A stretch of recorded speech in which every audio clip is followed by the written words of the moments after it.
Hey gang, with CitCon 6 days, 14 hours, and 34 minutes away as of the recording of this video, thought it might be a good time to go in, do a couple predictions, a little wild speculation, and just kind of my expectations, hopes, and dreams for the event.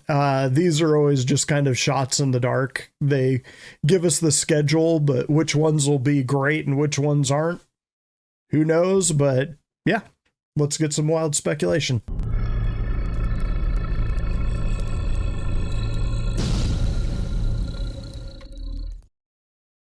Tickets for this event are sold out. I honestly kind of doubt that. There was still quite a few left in the queue the last time I checked about a week ago. I wouldn't be surprised if a couple people just kind of got the FOMO bug and did it. I almost did, but then again, I live in Seattle, so this is literally the other side of the world. Almost, I guess, South Africa would be, but anyway, it would be a trip. I didn't lock down the vacation time or anything, so yeah, I would have cost a pretty penny. But anyway, let's go through both the schedule and the actual event map because they kind of go hand in hand. So I'll kind of talk a little bit about both. So let's see. Venue opens at 9 a.m. I assume that is 9 a.m. European time. That is, I believe, 1 a.m. the next day here. So I will be live streaming this at 1 a.m. in the morning. Yeah, now I kind of feel how all the Aussie streamers feel. But anyways, so 1 a.m. look for me there. I'll be doing a live stream to the one person that's up. But anyway, 9 a.m. it opens. That's when the venue opens. They don't actually start doing things until 11, which would be 3 a.m. I believe, if I'm doing that math right.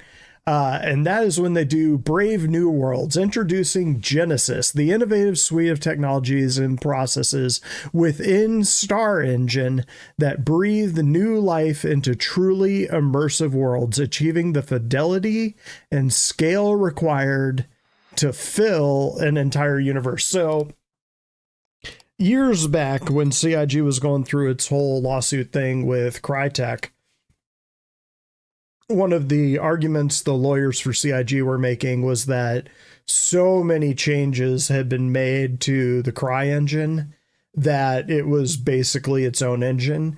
And they reached a settlement with Crytek. I think some of the details of that settlement are still under wraps. Might be worth a public records request now that I think about it, just to kind of see what it is. But it's probably under wraps as part of the settlement. But anyways, one of the theories that I had going for a long time back to those days was that one of CIG's goals was not only to sell starships until the end of time, but actually start marketing Star Engine as its own thing. So imagine Skyrim, but the people can make an entire planet. So now you're not boxed into this little tiny realm. You could literally make the entirety of Faerun, for example, the Forgotten Realms for D&D. You could make entire worlds. You could make a whole solar system if you wanted to do an Expanse game or something like that. But you have these tools which are super powerful and procedural, so you don't need as many artists and stuff doing that. CIG would have already created the suite of libraries. But anyway, like I said, wild speculation. My guess is Brave New Worlds will be as much hyping us, the Star Citizen community, up as it will be to kind of put the rest of the game making production world on notice that there's a new player in town. And I've long suspected that what CR wants to do is turn CIG into a game production company. Star Citizen, kind of like Crisis, was the sort of center of CryEngine, obviously, that sort of series that they did. They definitely branched it out to other people and said you can use it and stuff like that. But think like EA or Bethesda or something like that, hopefully not following the kind of glide path both of those companies took, but the ability to do that, to kind of take smaller groups under their wing and make cool games with Star Engine or Genesis. So anyway, let's go on. A social universe. It's the people you meet in the bond. So let's go on. A social universe. It's the people you meet and the bonds you form that truly bring the verse to life. We were just talking about this in the Starby episode. Dive into how we're evolving social features to maximize your adventures, from personal one-on-one interactions to massive gatherings with hundreds and even thousands of players. So we have definitely dipped our toe into that before. Hopefully this will be talking about the long-awaited org tools, because right now there's no real reason to run an org in Star Citizen. Obviously, a lot of people run orgs outside of it. So like with formerly Gilded, now Discord, or any number of other little outer things, very few people use Spectrum and the org tools that CIG has kind of half-heartedly developed to this point. So actually telling us about those tools, is that what I think this is? I'm not totally sure. This doesn't sound like it's dealing with NPCs. It sounds like it's dealing to player interactions, which will be interesting to hear about. The cosplay competition by Toby. There's always a weird mix of people that put a ton of effort into their things and they look very authentic. And then there's other people that kind of like, I'm wearing a pen that says I'm this. It's just kind of like, yeah, we'll put you up there. Or they're wearing like a Pico hat or something and they enter themselves in the competition. It takes both types. I will probably be eating breakfast at that point or chatting with you guys. Be chatting with you guys anyway. Then about an hour later, let's call it 45 minutes, Dress to Kill, which goes along well with the cosplay.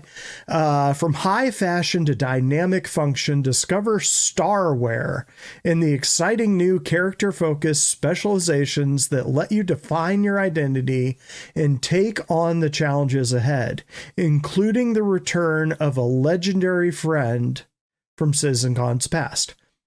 That last part, who knows? But we kind of saw the inkling of this last year with Sean Tracy was talking about the clothing and how it would it had weight and would act correctly and stuff like that. And seriously, they're starting to approach movie fidelity in like the clothing and the faces and stuff like that. I mean, it's not quite Gollum from Lord of the Rings, which at this point is like, what, 15 years old? Jesus Christ, I'm old. Anyway, obviously the Starby one kind of dove into that, but I think we're going to start seeing more accessorizing stuff to make clothing more useful. So last year we saw that they had pouches and you could put pouches on your ankles, pouches on your waist, pouches like on a fanny pack and on your shoulders and stuff like that, that it wouldn't carry a lot, but it made the utility of wearing clothing a lot more than it is right now. Like right now you can attach a multi-tool and a pistol and that's it. That is the only thing you can carry if you carry clothing. So most people opt for putting on armor because they can bring a pistol, 2 utility items, a rifle, a backpack, all these other options. I think they're going to start building that out for the clothing on this one, and we're going to get to see it. We're probably going to get to see an evolution of the clothing, the cloth tech that they're doing. Starwear, what else could it be? Probably more manipulating stuff too. That might include finally being able to carry your helmet, which is something they've been promising for 12, 13 years now. They might finally have it. Yeah, Dress to Kill, that'll be a fun one for me. Like I said, there's a reason why I did the Starby episode is a lot of games can build cool spaceships. Not a lot of games can capture that character that I want to be immersed in. But anyway, Beyond Pyro, in theory, this is their last one, but they do have redacted down there. We'll get to that. But, oh, wait, no, I didn't talk about a legendary friend from CitCon's past. That's kind of a high water mark there. I mean, a legendary friend from CitCon's past. They haven't had any big stars at CitCon before. So, I mean, is that going to be Ben? Are they going to bring Ben back? Or I don't know why he would be doing Dress to Kill, because his sort of niche was more lore, like lore of Wing Commander and stuff like that, and community engagement. It wasn't really fashion. I mean, I love the guy, but I don't think I'd take clothing advice from him. But anyway, Beyond Pyro.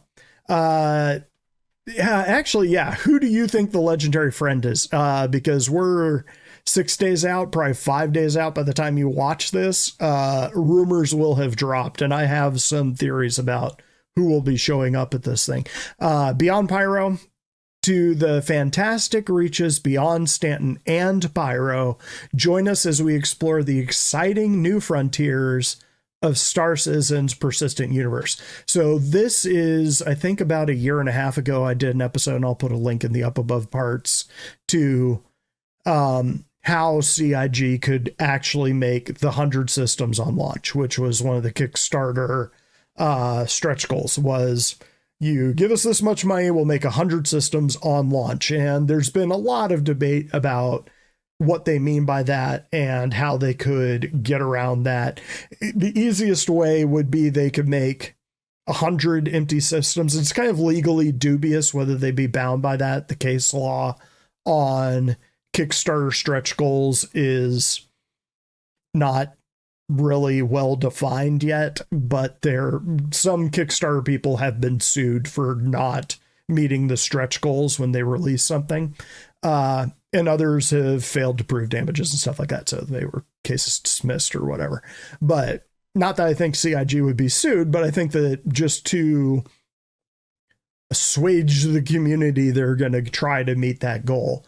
They could just make 100 empty systems, connect them all up by jump points and be like, there you go, we'll fill them out later. And that would live up to the letter of the Kickstarter. But I think that with the tools they're building, like this up here, Genesis and Star Engine, the ability to procedurally build systems, they're going to start picking up the pace. And not every system is as complex as Stanton or Pyro. A lot of those systems have like one planet in them or a station. So those will go very fast. Do I think that they'll make all 100 in a year? No, obviously not. But will they start being able to make systems as fast as they're building spaceships now?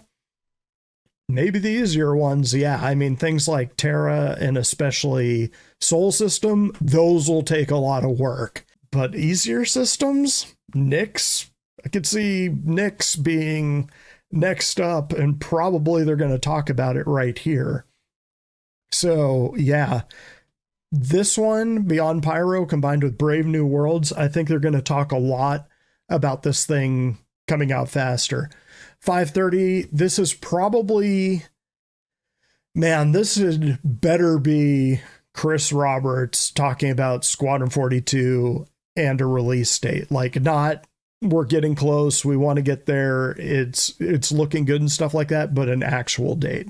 Because if he puts an actual date on it now, it really means something. So yeah, I fully expect that to be Chris Roberts saying it's going to start with the trailer for Squadron 42. It's going to say it's releasing on this date. If it's anything else, might be a little disappointed. I would assume they're probably kind of like I was saying, I think 340 or 324.2 will be live when CitCon hits, just so that they can put the flyable ships in game.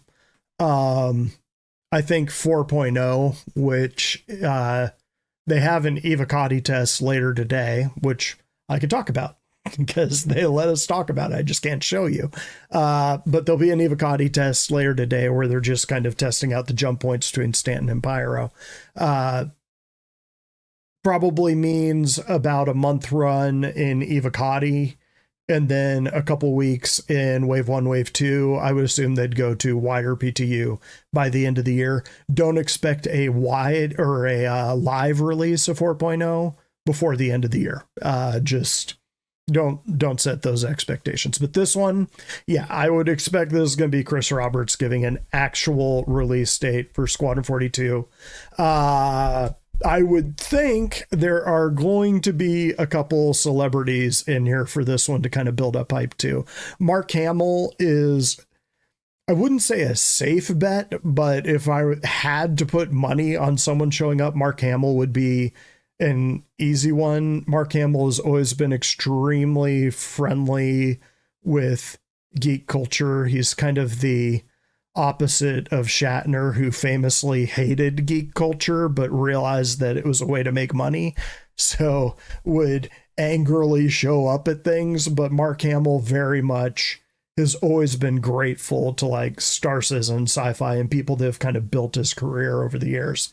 And Chris Roberts offered him a role in Wing Commander when his career was kind of flagging a little bit, when he was doing movies like The Guyver and stuff like that. Basically, after Star Wars, his career kind of fizzled a little bit, and they started finding roles in voice acting, kind of started coming back into the culture and the limelight, obviously. I mean, everybody loves Mark Hamill. So Mark Hamill, easy one.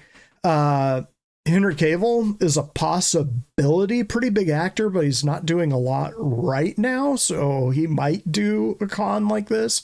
He obviously is big into geek culture and stuff like that, although when he filmed this, I think it was, or when he worked for Squadron 42, it was, I think, before his role in Superman, so he wasn't quite the big star. So that kind of comes down to how geeky he's feeling that day and how much they are willing to pay him. Gillian Anderson, she's a possibility. John Rhys Davies is another one that Chris Roberts kind of gave a role to. Of course, that's Paladin, I believe, in Squadron 42, and Wing Commander back in the long ago. He could be a get, although he is, man, pushing 80 now, so he might just stay at home and be drinking tea. But Henry and John Rhys Davies are kind of local to that area, so it's not like they have to fly to LA. Gillian Anderson, again, is another one that I could see being on there. Gary Oldman, I mean, Gary Oldman is a legit Academy Award winner. That is a long shot. It would be cool to have him up there. He's never really been a part of kind of the geek culture, though, so kind of hard to say if he would do it. Apparently he came in and he gave the speech on the Stanton, just as kind of like a dress rehearsal, and everybody that was kind of in the filming room was just kind of like, oh my God. Yeah. So it's different level of actor, different caliber of actor. Could he be there? I wouldn't put money on it, but it would be cool. But I would think Mark Hamill is likely. Gillian Anderson is a maybe. Cavill is a possibility. John Rhys Davies is a possibility. Gary Oldman is a long shot, but it would be cool. Other than that, don't know. Anyway, venue closes at 9. I would expect this to go about an hour and a half. Chris likes to talk, and this is his baby that he's been working on for 14 years now, so he will probably want to talk about it. 10 a.m. the next day, crafting your home. There's some very cool things here. Basically, I'm not really seeing a dud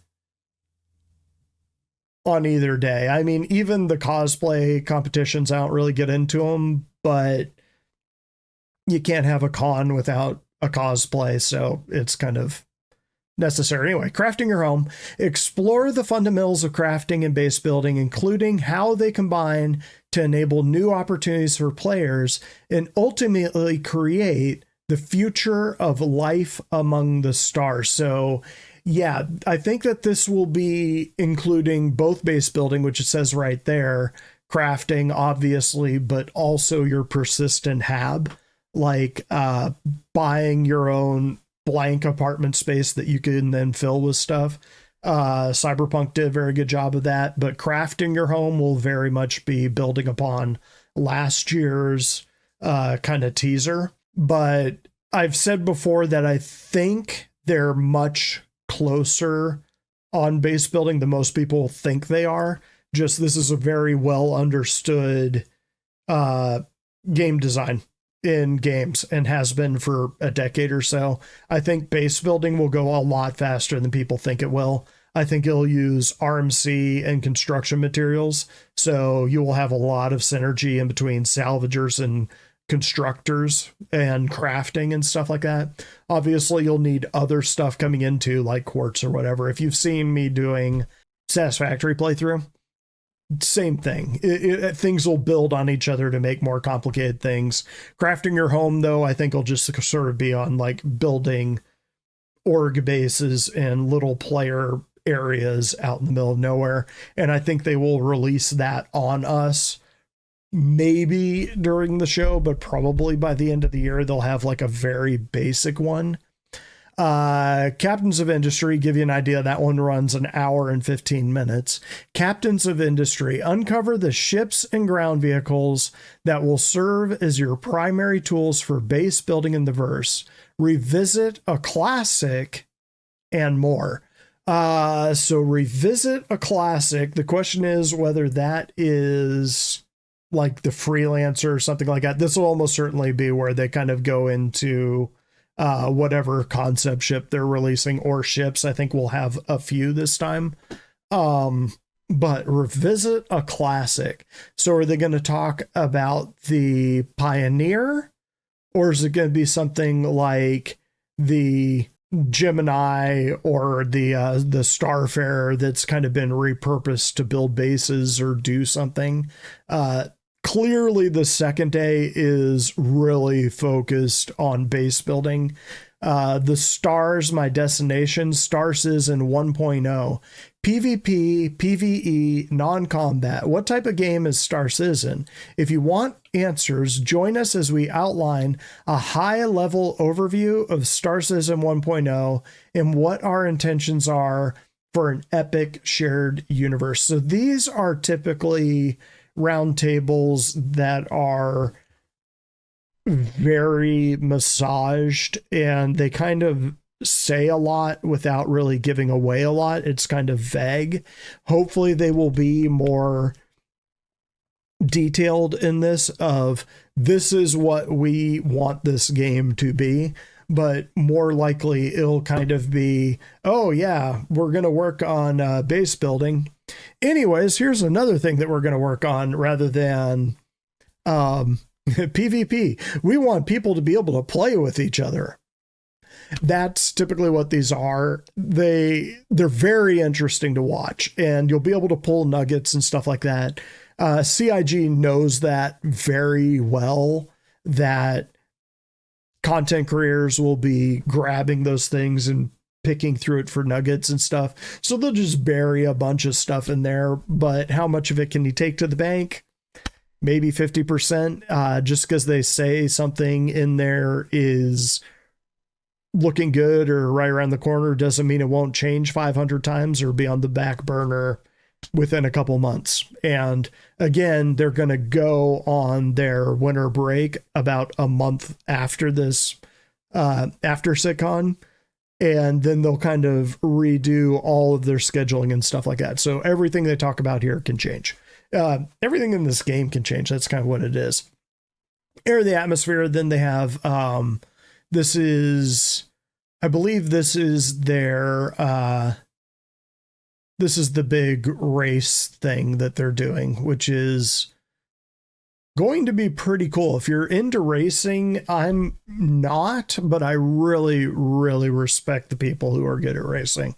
Those are some of the best pilots in the verse. But anyway, they're doing that until 2:30 in the afternoon. Will this thing go 2.5 hours? Kind of doubt it. Maybe hour and a half though. Wouldn't be shocked. But anyway, that's kind of the lineup. That's what we're looking at. Those are kind of my best guesses. Especially redacted here. It had better be Squadron 42 release date. So we've got this here.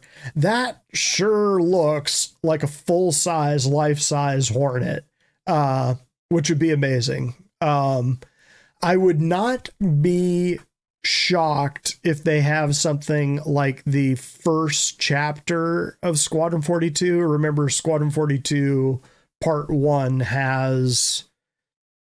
Hang on, let's actually look at that. So we'll pop over to the roadmap here so you can sort of see Chapter 1 is this right here. 142 weeks, implementing Chapter 1.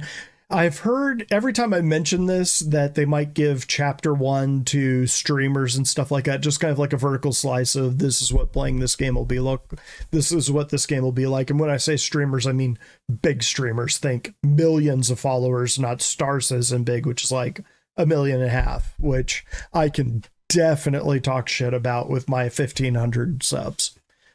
Anyways, 28 chapters. All of the story and spoilers are not going to be in Chapter 1. It's fine. And if it creates buzz, if Chapter 1 is super polished and is great and is engaging, they'll almost certainly start it with a bang where you'll be doing something and then there'll be an alert and you have to jump in your Hornet and go and shoot down Vandal or shoot down pirates or something like that.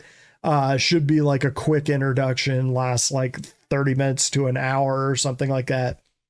Great. Get it out there, create buzz. That's exactly what it should do. And then people have 27 more chapters to go where the whole story is filled out.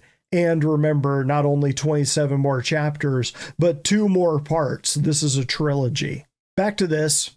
Yeah. You come in here, you go in there, they're going to have their ship displays up here, which, man, I don't know. Are they going to be ship displaying new ships models there? Hard to say. Probably. They've got sim pits down here, so I would not be 100% shocked if they actually are running the first chapter of Squadron 42 and people can play it. They've done stuff like that in the past. Not Squadron 42, but they've definitely had things that people could play. So that would be my hope, because if they're going to be announcing Squadron 42 releasing within the next year, they need to start the hype machine because they've got kind of an uphill climb for this project with the gaming community at large.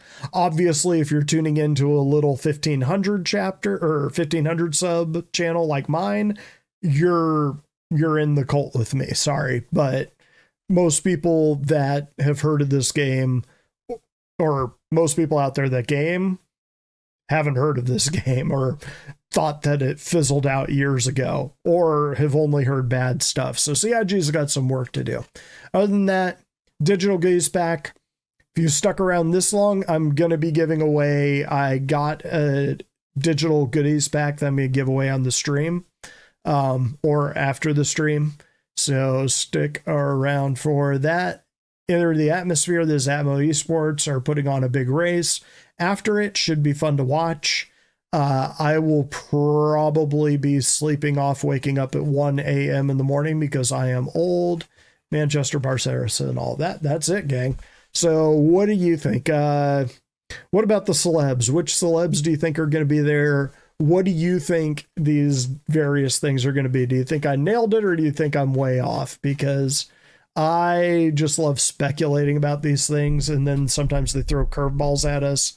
I don't see any obvious curveballs here. Sometimes they have ones that are a little vague that you think are going to go one way and then they go a completely different way. I'm not really seeing that here, and CIG has kind of gone away from that. They kind of want to be a little bit more predictable. That's all I got for this one, gang. So yeah, catch me next time. Catch me for the live stream if I don't have another episode before the end of the week. Man, 6 days. Coming up fast.